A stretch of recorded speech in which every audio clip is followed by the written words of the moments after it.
두 분은 늙어서 이제 다리도 제대로 못 움직이면서 왜 이렇게 고집 부려요? 집 팔면 누가 죽는 것도 아니고 저희 가족이 더 편해질 거라고요. 당장 이 땀으로 내가 널 며느리로 받아들인 건 우리 가족을 위하는 줄 알았기 때문이지. 우리 집을 탐내는 게 목적이라면 넌 잘못 들어왔어. 그렇게 뻗대봐요. 결국엔 두 분 아들인 민수가 누구 편을 들지 보자고요. 우리는 평생을 함께할 가족을 믿고 살아갑니다. 하지만 때때로 그 믿음이 배신으로 돌아올 수도 있습니다. 오랜 시간 동안 평온했던 이 집. 하지만 어느 순간 그 평화는 깨지기 시작했습니다. 며느리 지윤이는 처음에는 친절하고 다정한 며느리였습니다. 하지만 점점 달라지는 그녀의 태도, 그리고 수상한 행동들. 하루는 밤늦게 부엌에서 들려온 전화 소리. 조금만 기다려요. 곧 이 집은 제 것이 될 거예요. 그 순간 나는 믿을 수 없는 충격에 휩싸였습니다. 그리고 이어지는 의심스러운 만남들. 아들과의 대화에서도 미묘한 긴장감이 감돌았습니다. 우리는 믿음과 의심 사이에서 흔들렸고 결국 모든 진실을 밝혀야만 했습니다. 이 모든 음모의 끝은 어디까지일까요?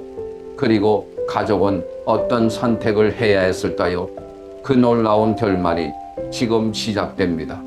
영상을 끝까지 시청해 주세요. 저는 올해 70을 넘긴 정환이라고 합니다. 아내 영숙과 함께 수원의 외곽에 위치한 작은 집에서 살고 있습니다. 그 집은 크지 않지만 저와 영숙이 신혼 때부터 함께 갖고 온 소중한 공간이며 수많은 아름다운 추억이 깃들어 있습니다. 우리 집은 조용한 골목 끝에 자리 잡고 있으며 가을이 되면 은행나무들이 노랗게 물들어 마치 그림 같은 풍경을 자아냅니다. 영숙과 저는 이곳에서 40년이 넘는 세월을 보냈습니다. 젊었을 때는 생활이 어려웠습니다. 저는 작은 공장에서 기계를 수리하며 일했고 아내는 시장에서 채소를 팔며 가게를 도왔습니다. 매일 새벽이면 저는 자전거를 타고 공장으로 향했고 아내는 찬바람을 맞으며 시장에 나가 장사를 했습니다. 힘든 시절이었지만 그때가 있었기에 지금의 행복이 있다고 생각합니다. 우리 집은 1층짜리 작은 주택으로 아담한 거실과 2개의 방, 그리고 소박한 주방이 있습니다. 집 앞에는 작은 정원이 있는데 저는 상추와 고추를 심고 영숙은 노란 국화를 정성껏 가꿉니다. 아침이면 그녀는 마당에서 꽃에 물을 주며 옛 노래를 흥얼거리고 저는 현관에 앉아 따뜻한 차를 마시며 지나가는 사람들을 바라보는 것이 일상이 되었습니다. 세월이 흘러도 변하지 않는 것은 이 집에 깃든 우리의 이야기입니다. 결혼 초기 집을 살 때만 해도 사람들이 이것이 너무 외진 곳이라며 말렸지만 우리는 포기하지 않았습니다. 우리가 사랑으로 가꾼다면 어디든 좋은 곳이 될 거야. 그때의 믿음은 지금까지도 변함이 없습니다. 특히 겨울밤 따뜻한 아랫목에서 서로의 손을 꼭 잡고 이야기를 나누던 시간이 떠오릅니다. 명절이 되면 집을 말끔히 청소하고 붉은 초롱을 달며 새해를 맞이하는 준비를 했습니다.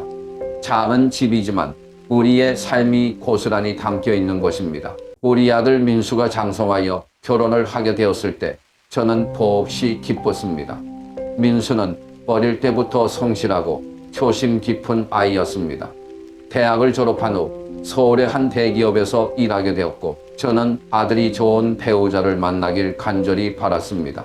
처음으로 민수가 지은이를 데리고 집에 왔을 때 영숙과 저는 그녀의 단아한 모습과 이 바른 태도에 감탄했습니다. 지은이는 첫 만남부터 살갑게 대해주었고 부엌에서 영숙을 도와 반찬을 만들며 가족들에게 잘 보이려 노력했습니다. 기억나는 건 그녀가 김치를 정성껏 자르고 반듯하게 접시에 담으며 우리에게 맛이 어떤지 물어보던 모습입니다. 영숙은 저에게 조용히 말했습니다. 여보, 지연이 정말 마음에 들어요. 좋은 며느리를 얻게 되어 우리가 참 복이 많네요. 그 말을 들으며 저도 흐뭇하게 웃었습니다. 우리 아들이 좋은 사람을 만나 행복해질 수 있다면 그것보다 좋은 일이 어디 있을까요? 결혼 후 민수가 지윤이와 함께 살겠다고 했을 때 우리는 흔쾌히 받아들였습니다. 부모로서 자식을 가까이에서 볼 수 있다는 것은 큰 행복이기 때문입니다. 또 세대가 함께 살면 서로 의지하고 배울 점도 많을 거라 생각했습니다. 저는 상상했습니다. 매일 아침 온 가족이 함께 식사하며 하루를 시작하고 저녁이면 다 같이 모여 앉아 TV를 보며 소소한 이야기를 나누는 모습. 나이 들어 혼자 있는 것보다 자식과 며느리가 함께 있는 것이 얼마나 든든할까 싶었습니다. 영숙은 지은이를 위해 집을 단장하기 시작했습니다. 남는 방을 깨끗이 치우고 새 침구도 마련하며 지은이가 편히 지낼 수 있도록 신경을 썼습니다. 며느리가 편안해야 둘이도 마음이 편하지 않겠어요? 라고 말하며 집안 곳곳을 정성껏 정리하는 아내를 보며 저도 다시 한번 가족의 소중함을 느꼈습니다. 우리는 지은이와 민수가 우리와 함께 살면서 더 가깝고 따뜻한 가정을 만들어가길 바랐습니다. 아침이면 함께 아침을 먹고 저녁에는 다 같이 거실에 둘러앉아 도란도란 이야기 나누는 날들이 기다려졌습니다. 민수가 집에 들어설 때마다 반갑게 맞이해주는 아내의 모습, 지은이가 정성껏 차려주는 따뜻한 저녁 밥상, 그리고 우리 셋이 함께 산책하며 도란도란 이야기를 나누는 그 순간들이 우리에게 새로운 행복을 안겨줄 것이라 믿었습니다. 처음에 지은이는 정말 부지런하고 성실했습니다. 매일 아침 일찍 일어나 온 가족을 위해 따뜻한 아침 식사를 준비했고 부엌에서 나는 맛있는 된장찌개 냄새가 집안을 가득 채웠습니다. 가끔은 저보다 먼저 일어나 정원을 돌보며 국화와 채소들을 손수 가꾸는 모습도 보였습니다. 저는 아침에 마당을 나서면 지은이가 분무기로 물을 뿌리며 꽃들에게 말을 거는 것을 자주 목격했습니다. 장인어른, 오늘 국화가 더 예쁘지 않으세요? 그럴 때마다 저는 빙그레 웃으며 고개를 끄덕였습니다.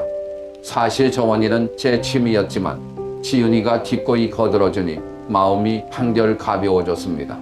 그녀는 늘 저에게 아버님 너무 무리하지 마세요. 제가 도울게요. 라고 말하며 가위를 들고 가지치기를 도왔습니다. 아내 영숙은 지은이를 무척이나 예뻐하며 입버릇처럼 말했습니다. 지은이는 하늘이 내린 복이야.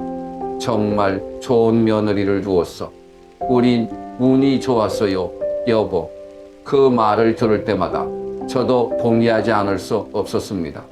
지은이는 집안일도 척척 해내고 늘 싹싹하고 싹싹한 태도로 저희 부부를 존중해 주었습니다. 마을 사람들도 지은이를 칭찬하며 며느님이 참 단아하고 야무지네요라고 말할 때면 뿌듯함이 느껴졌습니다. 하루는 이웃집 김 할아버지가 지나가면서 우리 집을 흘직 보며 웃으며 말했습니다. 정한 씨, 며느리 복이 참 많구먼. 저녁마다 불이 환하게 켜져 있고 가족끼리 화목해 보여서 참 복이 좋아요. 저는 김 할아버지의 말을 듣고 흐뭇하게 웃었습니다. 정말이지 지은이 덕분에 집안이 더 따뜻해진 기분이었습니다. 특히 아내 영숙은 매일 저녁 지은이와 함께 반찬을 만들고 함께 시장을 다녀오면서 점점 딸처럼 지은이를 대하기 시작했습니다. 가끔은 둘이 마주 앉아 도란도란 이야기를 나누는 모습을 보며 저도 마음이 따뜻해졌습니다. 하지만 모든 것이 순조롭게만 흘러가지는 않았습니다. 어느 날 저녁 지은이가 주방에서 설거지를 하다가 조심스레 말을 꺼냈습니다. 어머님, 아버님, 이 집이 참 아늑하고 좋아요. 하지만 요즘 생각해보니 좀 좁은 것 같아요. 우리 가족도 점점 커질 텐데 혹시 새 집으로 이사하는 건 어떨까요? 처음엔 저는 대수롭지 않게 넘겼습니다. 그러나 며칠 후 저녁 식사를 하던 중 지은이가 다시 그 이야기를 꺼냈습니다. 아버님, 요즘 신도시에 좋은 아파트가 많이 나오더라고요. 지금 집을 팔고 더 넓고 쾌적한 곳으로 옮기는 건 어떠세요? 손주들도 자라면 방이 부족할지도 모르잖아요. 지은이의 말이 끝나자마자 민수도 거들었습니다. 맞아요, 아버지. 요즘 아파트는 시설도 좋고 교통도 편리하니까 부모님께서 생활하시기에도 훨씬 좋을 거예요. 그 순간 저는 젓가락을 들고 있던 손이 멈추었습니다.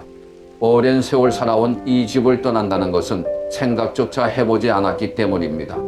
이곳에서 나고 자란 추억이 곳곳에 배어 있었고 마당에 나무 한 그루, 작은 찻잔 하나까지도 제게는 소중한 의미를 지니고 있었습니다. 아내 영숙도 잠시 머뭇거리더니 조심스럽게 말했습니다.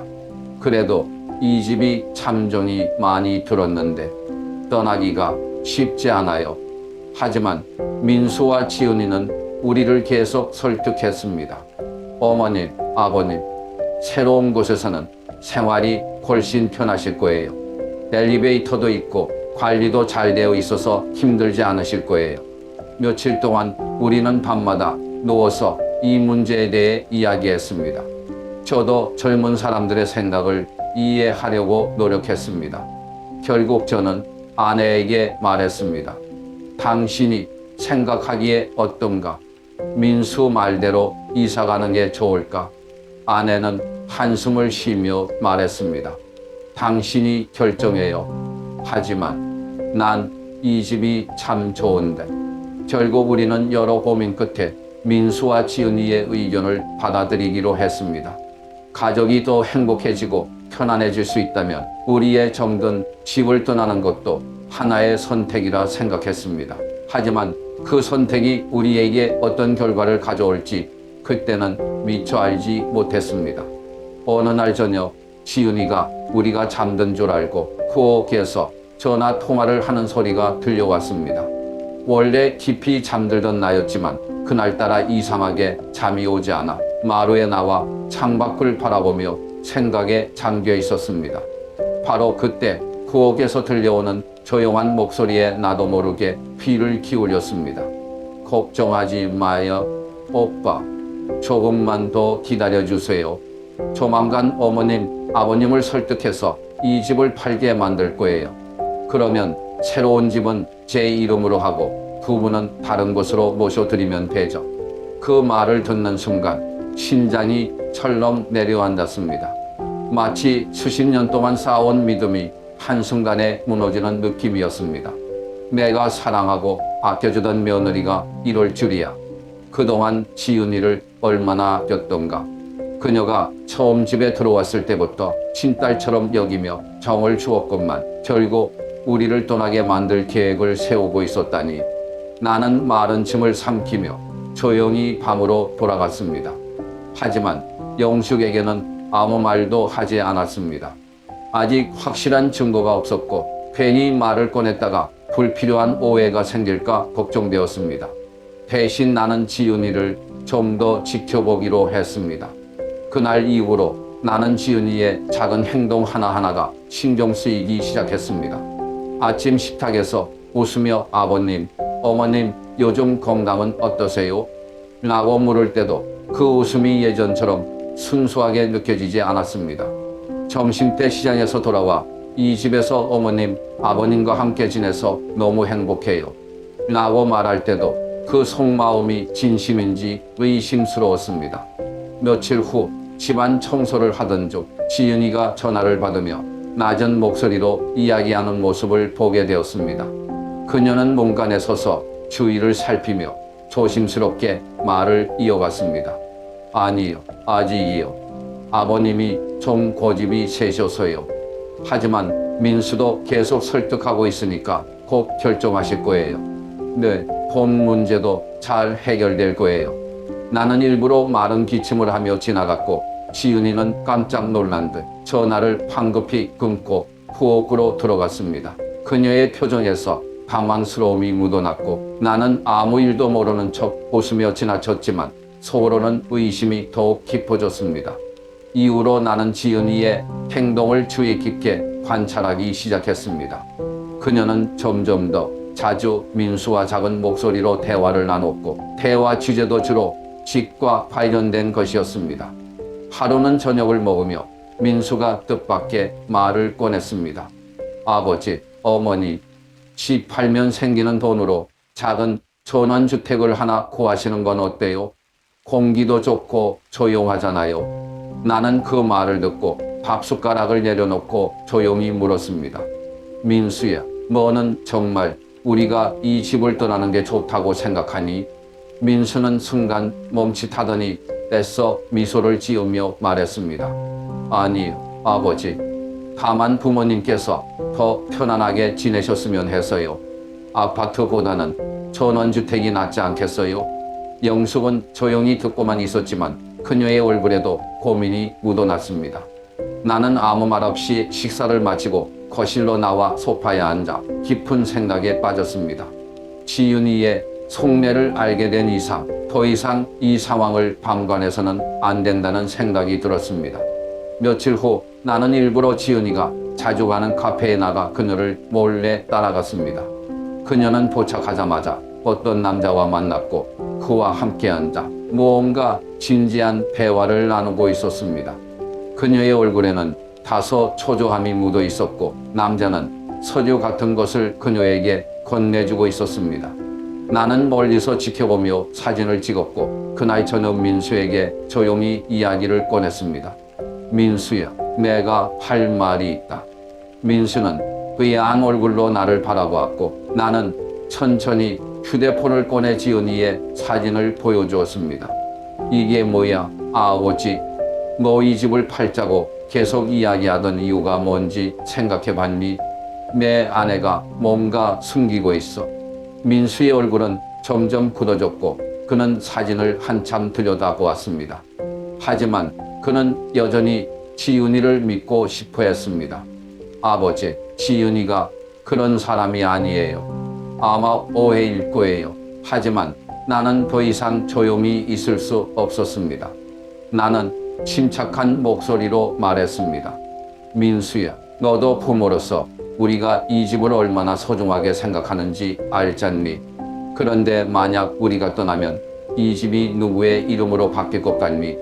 그날 밤 민수는 방에 들어가 깊이 생각에 잠겼습니다. 한편 나는 다시금 이 집을 바라보며 긴 한숨을 내쉬었습니다. 우리가 지켜온 소중한 보금자리가 위태로워지고 있다는 생각에 마음이 무거웠습니다. 이제는 지윤이와 제대로 마주해야 할 때가 온 것 같았습니다. 시간이 흐를수록 지윤이는 점점 더 노골적으로 행동하기 시작했습니다. 처음에는 부드럽게 말을 꺼내던 그녀였지만 이제는 마치 당연하다는 듯이 저와 영숙에게 이 집을 팔고 작은 아파트로 이사 가자는 말을 반복했습니다. 아버님, 어머님, 조용하고 공기 좋은 교회로 가시면 건강에도 더 좋을 거예요. 요즘 아파트는 관리도 잘 되고 안전 시스템도 훌륭하니까 걱정하실 필요 없어요. 저희가 더 자주 찾아뵙고 돌봐드릴 수도 있고요. 처음 몇 번은 저와 영숙도 지은이의 말을 그냥 지나쳤습니다. 하지만 그녀는 끊임없이 같은 말을 반복했고 어느 순간부터는 심지어 민수까지 거들기 시작했습니다. 아버지, 어머니, 사실 우리도 요즘 고민이 많아요. 이 집이 너무 오래돼서 유지보수 비용도 만만치 않고 부모님이 연로하시니 아파트 생활이 더 편하지 않을까요? 나는 민수의 말을 들으며 가슴이 먹먹해졌습니다. 이 집은 그저 벽돌과 지붕이 아니라 우리 부부의 삶과 추억이 깃든 곳이었습니다. 저녁이면 마당에서 영숙과 차를 마시며 도란도란 이야기를 나누던 시간, 민수가 어릴 때 마당에서 뛰놀던 모습, 이 모든 것이 눈앞에 스쳐 지나갔습니다. 하지만 지윤이는 마치 우리의 감정을 전혀 고려하지 않는 것처럼 보였습니다. 어느 날 지윤이가 또다시 이사 이야기를 꺼내며 이렇게 말했습니다. 아버님, 어머님, 이 집에서 오래 사시긴 했지만 더 좋은 곳으로 가시는 게 나쁘지 않아요. 교외에 있는 아파트는 조용하고 자연과도 가까워서 생활하시기에 훨씬 편할 거예요. 저희도 부모님이 가까운 곳에 계시면 더 자주 찾아뵐 수 있고요. 그녀의 말은 언제나 부드럽고 설득력이 있어 보였지만 그 속에서 나는 뭔가 고림칙한 기운을 느끼기 시작했습니다. 그러던 어느 날 우연히 시내에 나갔다가 나는 믿기 힘든 광경을 목격하게 되었습니다. 지은이가 낯선 남자와 카페에서 만나는 모습을 본 것입니다. 처음에는 지인일 수도 있겠지 하고 넘기려 했지만 그녀가 주변을 두리번거리며 누군가에게 들키지 않으려는 듯한 행동을 하는 것을 보니 의심이 더욱 커졌습니다. 나는 카페 안으로 들어가 그녀가 앉아있는 테이블 근처에서 조용히 자리를 잡았습니다. 지은이는 남자와 진지한 표정으로 대화를 나누고 있었고 그녀의 손에는 어떤 서류가 들려 있었습니다. 나는 멀리서 들리지 않는 대화를 상상하며 가슴이 답답해졌습니다. 걱정 마세요. 조만간 결정 내릴 거예요. 아버님께서 아직 좀 망설이고 계시지만 민수가 계속 설득하고 있어요. 나는 그녀의 말을 듣고 더 이상 의심할 필요가 없다고 느꼈습니다. 그녀는 분명 집을 팔려는 의도를 감추고 있었고 이 남자와의 관계도 심상치 않았습니다. 그날 밤 나는 영숙에게 이 사실을 말할까 고민했습니다. 그러나 그녀는 지은이를 너무 아끼고 있었고 아무 증거 없이 의심을 내비쳤다가 괜히 가정을 불안하게 만들까 걱정되었습니다. 다음 날 나는 일부러 민수에게 집을 팔게 되면 어떻게 될지에 대해 다시 한번 물어봤습니다. 민수야, 우리가 이 집을 팔면 새 아파트는 누구 명의로 하는 게 좋을까? 민수는 잠시 고민하더니 웃으며 대답했습니다. 당연히 부모님 명의로 해야죠. 그래야 안심하고 사시죠. 그러나 지은이는 옆에서 슬쩍 말을 덧붙였습니다. 아버님, 어머님 연세가 있으시니까 민수랑 제 명의로 하는 게 더 편할지도 몰라요. 요즘은 서류 처리도 복잡하고 저희가 관리하는 게 더 쉬울 거예요. 그녀의 말에 순간적으로 속이 쓰렸습니다. 나는 더 이상 지켜볼 수만은 없다고 생각했습니다.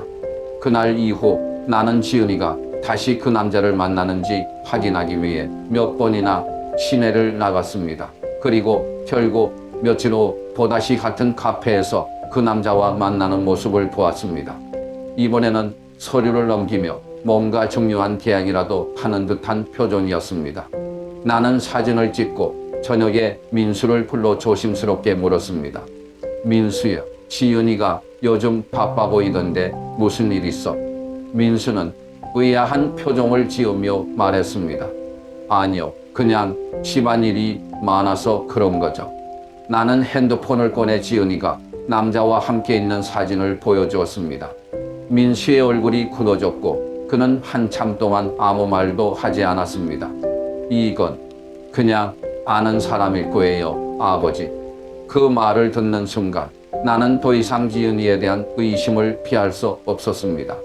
분명 뭔가 숨기는 것이 있고 이 모든 것이 단순한 오해로 끝나지 않을 거라는 불길한 예감이 들었습니다.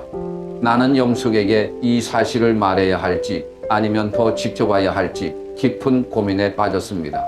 어느 날 나는 더 이상 참을 수 없다는 생각이 들어 민수와 직접 이야기하기로 결심했습니다. 그동안 내가 지은이를 의심하고 있다는 사실을 영숙에게조차 알리지 않았기에 이 대화를 꺼내기가 쉽지 않았습니다. 그러나 더 이상 미룰 수 없었습니다.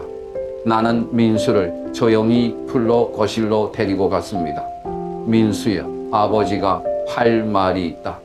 민수는 평소와 다름없이 밝은 표정으로 나를 바라보았지만 내 표정이 심각하다는 것을 느끼고 자세를 바로 잡았습니다. 나는 준비해둔 핸드폰을 꺼내 지은이가 낯선 남자와 함께 있는 사진들을 보여주었습니다. 민수는 처음엔 눈을 찡그리며 불쾌하다는 듯이 말했습니다. 아버지, 설마 지은이를 의심하시는 건 아니죠? 지은이는 그런 사람이 아니에요. 아버지가 괜히 너무 걱정하시는 것 같아요. 하지만 나는 침착하게 설명했습니다. 민수야, 아버지도 그런 줄 알았다. 하지만 이 사진들을 봐라. 그리고 그녀가 계속 집을 팔라고 조르는 걸 생각해봐. 우연이라고 생각하니?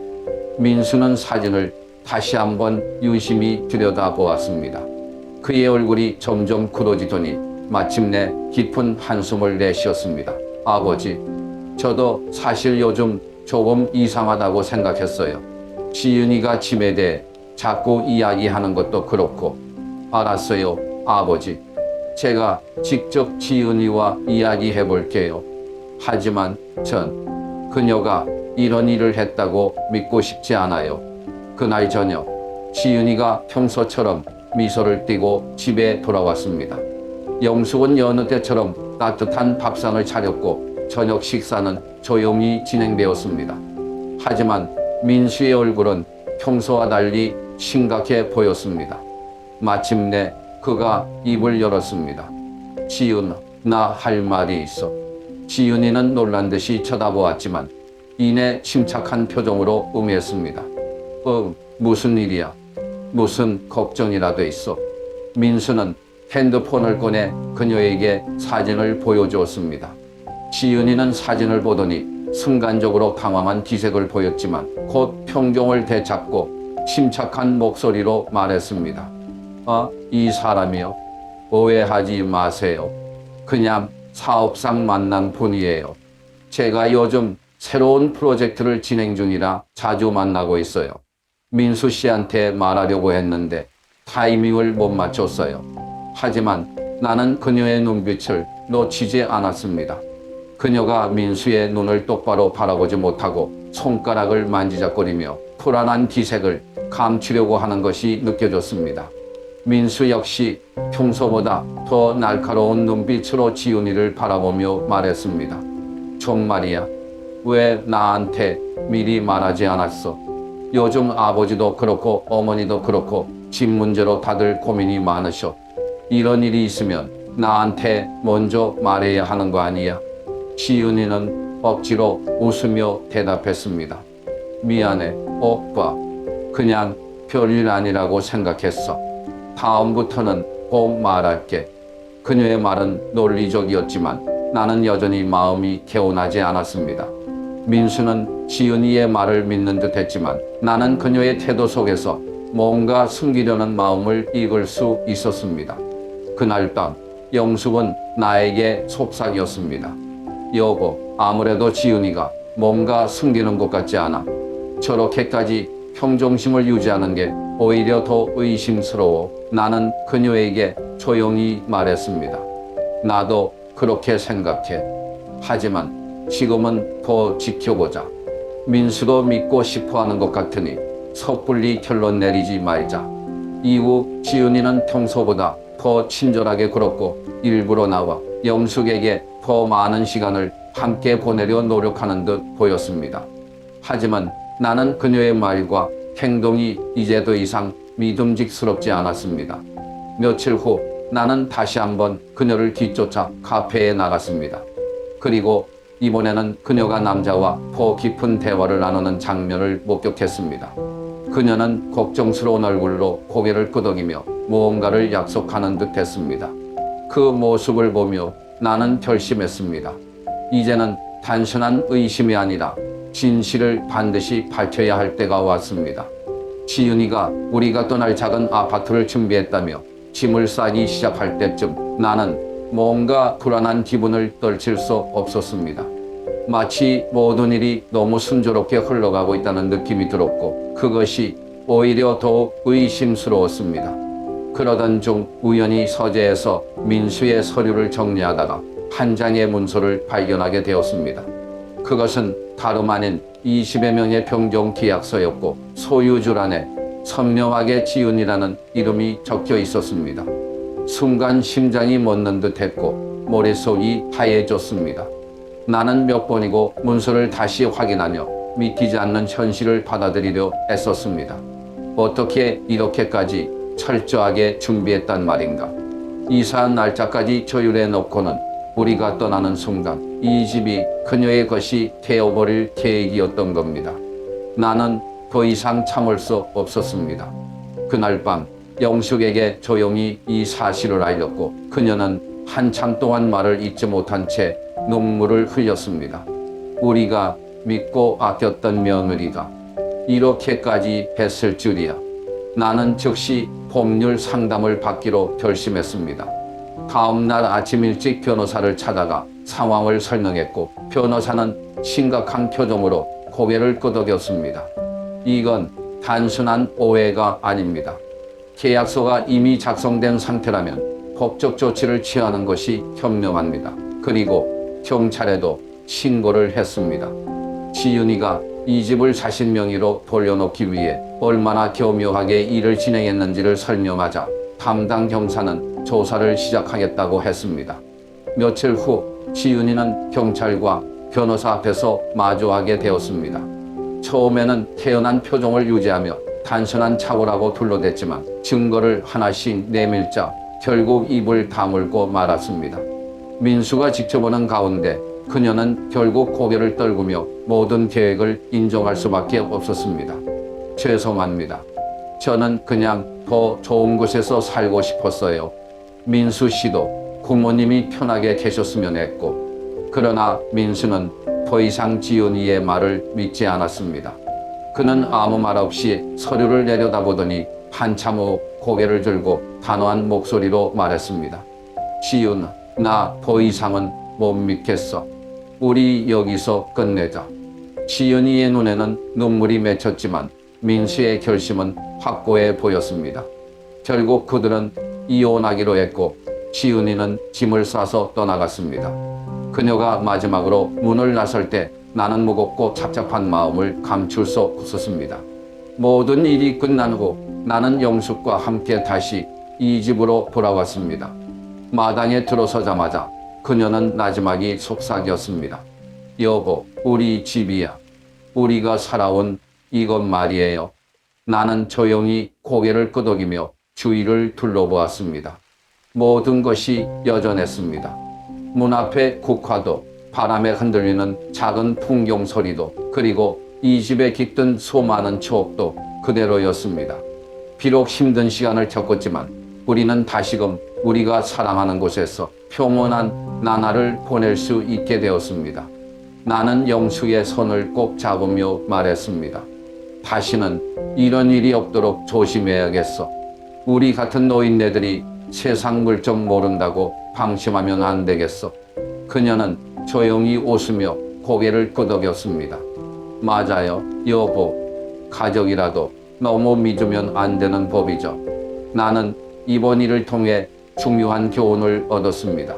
가족이라고 해서 무조건적인 신뢰를 주는 것이 아니라 때로는 주의 깊게 지켜보고 경계를 늦추지 않아야 한다는 것이었습니다. 특히 재산이 걸려 있을 때 지나치게 좋은 말과 친절함 뒤에 숨겨진 의도를 간파하는 지혜가 필요하다는 것을 뼈저리게 깨달았습니다. 지윤이가 처음 우리 집에 들어왔을 때 따뜻했던 순간이 떠올랐지만 이제는 그때로 돌아갈 수 없었습니다.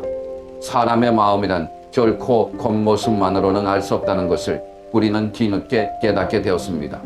다시 평범한 일상이 찾아왔고 우리는 집 앞마당에 새로운 꽃을 심으며 또 다른 계절을 맞이했습니다. 비록 소왔던 아픔은 남았지만 집을 지키고 소중한 것을 되찾았다는 안도감이 우리를 위로해 주었습니다.